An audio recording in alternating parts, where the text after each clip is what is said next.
May we now please invite on stage convener Mr. Jatin Aggarwal to address us all on the theme of the conference, UNCAPIT.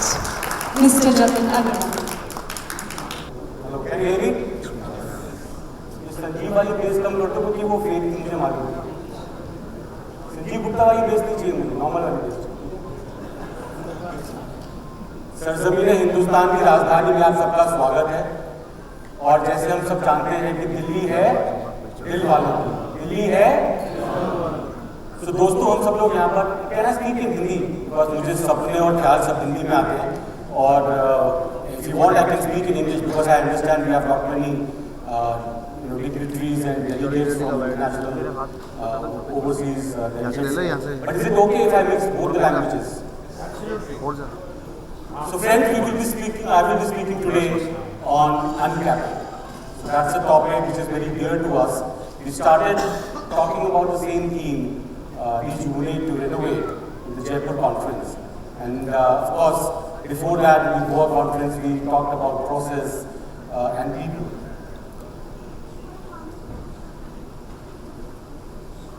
So why UNCAPIT? We have heard the reasoning that why we should, what is the meaning of the word UNCAPIT? You know, that is to break the barriers, to remove all the caps in our potential and think big.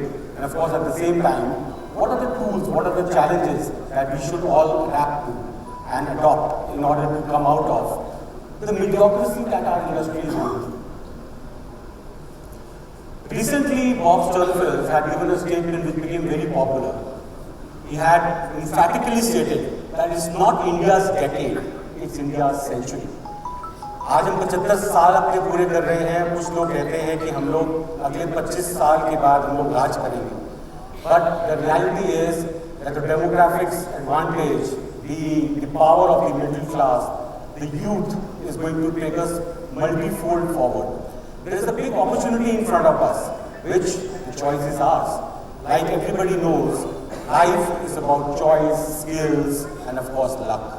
So what do we choose? Do we choose our luck?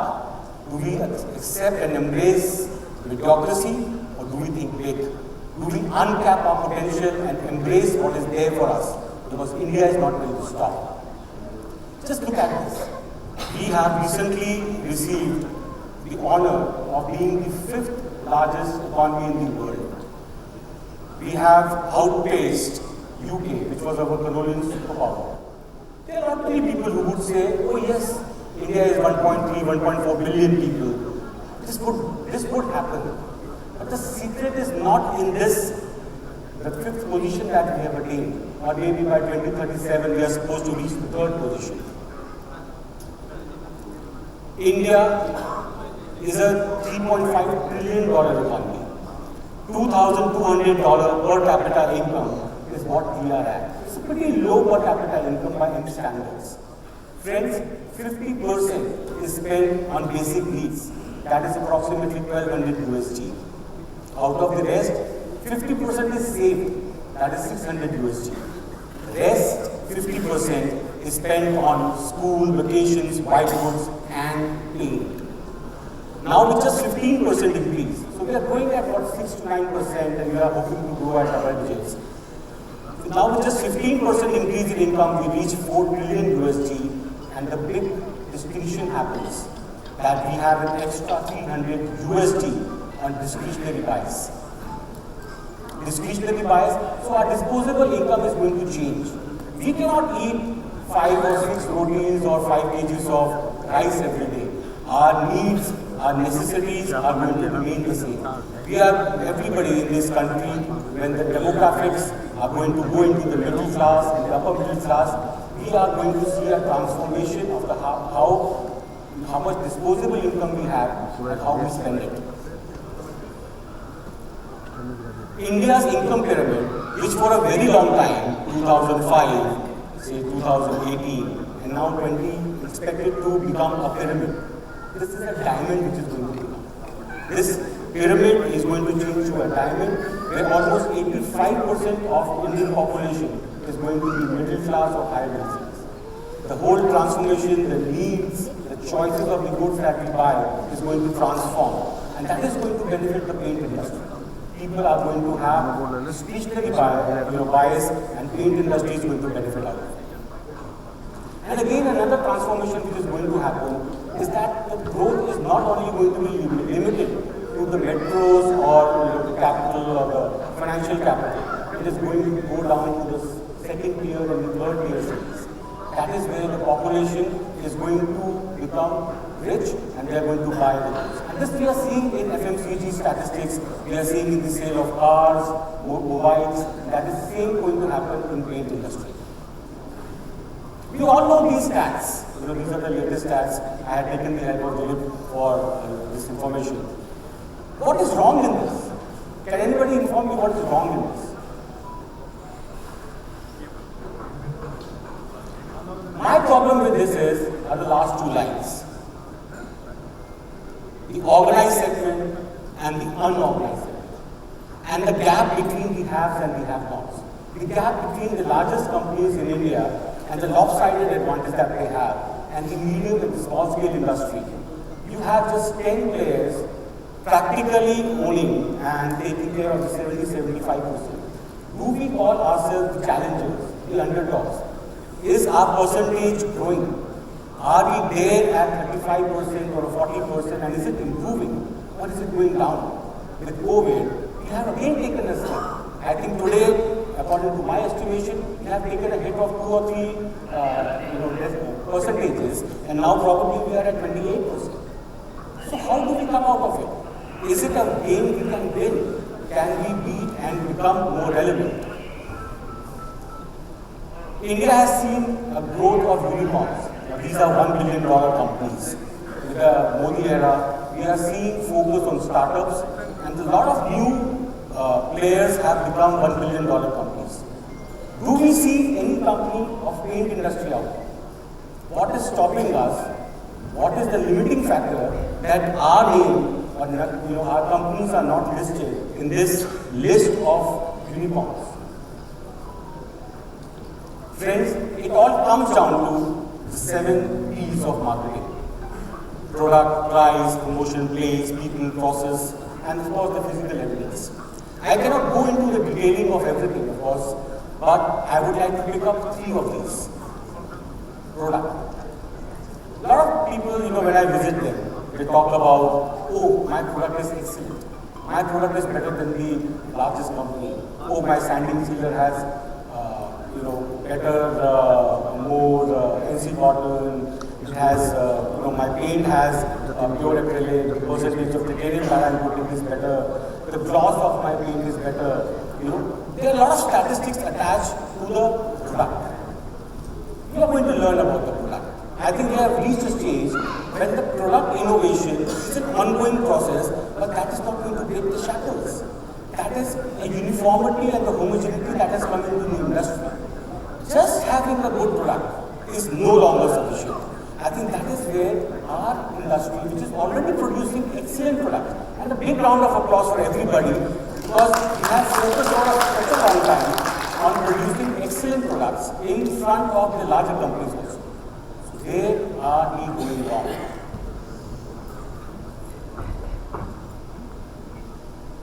Then it comes down to people. I think that is one area in which our industry, because it has been a family-owned enterprise that we all are running, proprietorships, partnerships. पर एक दिल पे हाथ रख के बताइए मुझे, हम में से कितने पेंट इंडस्ट्री वाले अपने बच्चों को इस बिजनेस में लेके आ रहे हैं? How many of us are bringing our technical team to conferences where they can learn? There are multiple reasons. The grass is greener on the other side. Of course, if we train our technical people, what if they leave? My question is, what if they stay when we're not training them? The problem is that the demographics of India is changing. It's very difficult for the medium scale, small scale to find people. With 5 days work, beautiful Google type offices, the opportunities and the generation next is not going to prefer working in a company which is manufacturing solvent based paints. Our plants are located much further. It is not the standard of living. Previously, people were working for food, for basic necessities. Then they started looking for stability. Then now people are talking about for work-life balance. Is our industry ready to embrace the work-life balance and hire people or bring in our family members to the business so that they can feel? आप लोगों में से कितने लोग अपने बच्चों और अपनी बीवी से प्यार करते हैं? How many of you love your children and your wife? Please raise your hand. $1 million question. $1 million question. Does your employee also love your children and wife? चलो wife का question गलत हो गया. But does your employee also love the same way your children? No. Can I say something? Yes, sir. Usually there is a saying that दूसरे की बीवी और अपने बच्चे अच्छे लगते हैं. सर एग्जैक्टली इसीलिए मैंने वो बीवी वाला जो मॉडल है वो जो सैंपल था वो वापस ले लिया. Let's talk about children. Everybody has the pain for their own business. Our business, we worry about it, we go the extra mile for it. Now the employees that we are having, they are working for us on an average 2 or 3 years. That's a reality. We are not training them and we do not feel the connection. Have you ever called up your office on the landline and seen how our phone call is being accepted and treated in our office? Is it the same pain that we feel for the customer query, a lead that our employee is doing? Is he or she having the same technical expertise to handle those queries? Are we having 20 people with the same heart, with the same head, with the same hand to take care of our business and take it forward? So how would we multiply? If we are the key man, if we are the people who are taking our organization forward, we have a longevity issue. We are not bringing our family into the business. How many of you are bringing your daughters to business? Hardly any. Is paint line not worthy of bringing in your children? And that also irrespective of whether that's a male child or a female child? When every industry had embraced it, our industry lacks it majorly. So that is one area in which either you bring leadership from your family, you inspire them, you encourage them to come into business, or you hire talented people, but then they are going to be there just for 2 or 3 years. What is going to happen after that? Then comes the process. The answer to the people problem is process. If you train that person, that if you get a phone call, this is how you are going to treat. If you get a lead, this is the response time. If you get an order, this is how much time you are going to take to process the order. We check the gloss, the viscosity, the longevity, the scrub resistance of our paint. But what kind of key performance indicators are we checking in our business with respect to the service and the customer experience that we give? That is where the difference is coming. We have good products. We as people are excellent people having very good knowledge, but we are not able to multiply. And that is where our problem lies. Profitability is an outcome of good product and good people. We are doing a business, we are handling our queries ourselves, we have excellent product with technology, and we are making money. Yes. So, but a good product with good people behind it brings in profit but does not scale it up. How do we take it 10x, 100x, 200x? That is where the process orientation comes in. I'm sorry to say, not many people I meet, hardly anybody talks about, how do you do your business? People talk about the product. I remember Ashokji gave me a call, and I think it was almost close to midnight. And he was talking about the process. That if we have to go from, say, whatever, 150 to 1,000 crores, what are the steps? You have 200, 300, 400 people working for yourselves. But how do you put them in a web of efficiency? That is where the software is coming. That is where the IT comes in. If we have to grow as an industry, it's no longer about me, I am working. It's not that the Lala company is running like that, or the key man is working. What after us? Our children are not being trained, our employees are not there for a long time. That's the only answer comes with the process. So we have to start focusing on the back end, that is the process orientation, the standard operating procedures, systems of efficiency, speed. Do Do we ever check that if we get an order, what is our benchmark of how much time we are going to dispatch it? What is our efficiency rate? Okay. We all take ISO certifications. Oh yes, we have a system, ISO this and ISO that. But have we ever made a committee, a process committee to go in depth into how we are performing? Just before the audit, we just put in some numbers. But is there anything we can do better? We try to make a better product. We try to hire better people.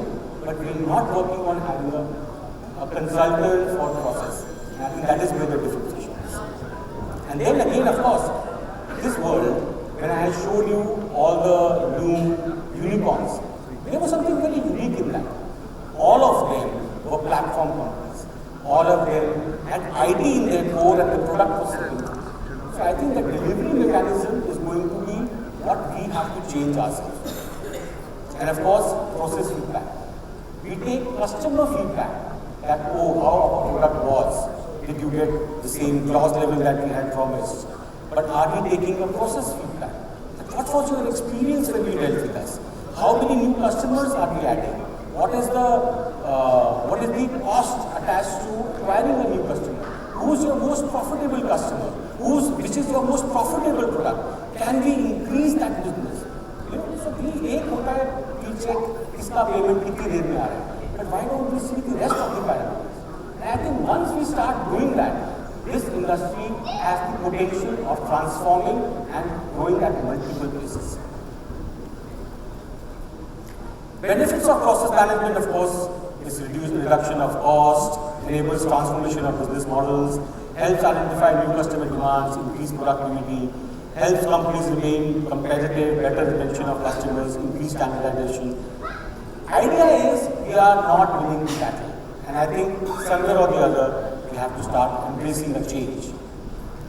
We have to start believing in India, that this industry and in India, there is a huge potential. There is a multiplication factor which is going to happen. And either when it's raining opportunity, open our umbrella or uncap the umbrella.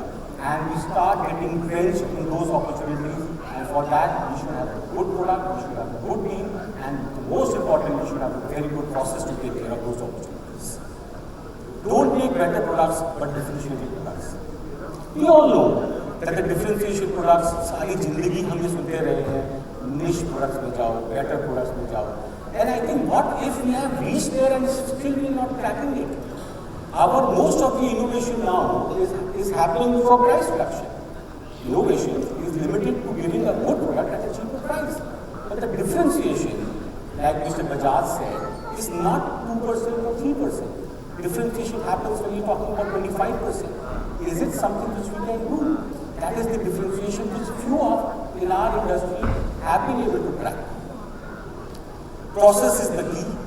Adapt to systems and act what we want to be. If we want to scale up our business, if we want to grow 10x, 20x, then the systems that are required on those days of 20x have to be adapted today.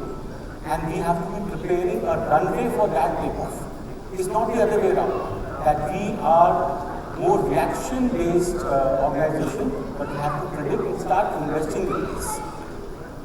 And of course, because of the transformation of the India demographics and the income model and per capita consumption, we have to start thinking about premium products and of course focus more on non-metros. And another point is about the people factor. Bring in leadership, don't be the key man yourself. Have 20 of you working for yourself, and if those 20 of you are not wanted, then support them with a process which will take the organization much further. And of course, something which is very dear to me, you are the average of the 5 people you spend time with. The law of association. Spend time with leaders, spend time with people who are ignited, and that is where new ideas come in. I think IPCA Biennial Conference is one of the most apt places where you can be ignited and inspired people and learn from them. And my request would be, don't ask them about the product, learn about the process. And I think that is which we have to adapt today, not tomorrow. Thanks a lot, and I think let's go.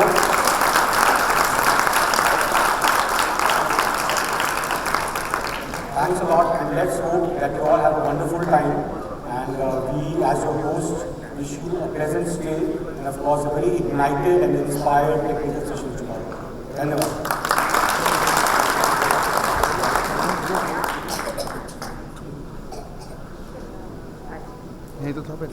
Thank you very much, Mr. Jatin Aggarwal, for that very insightful speech.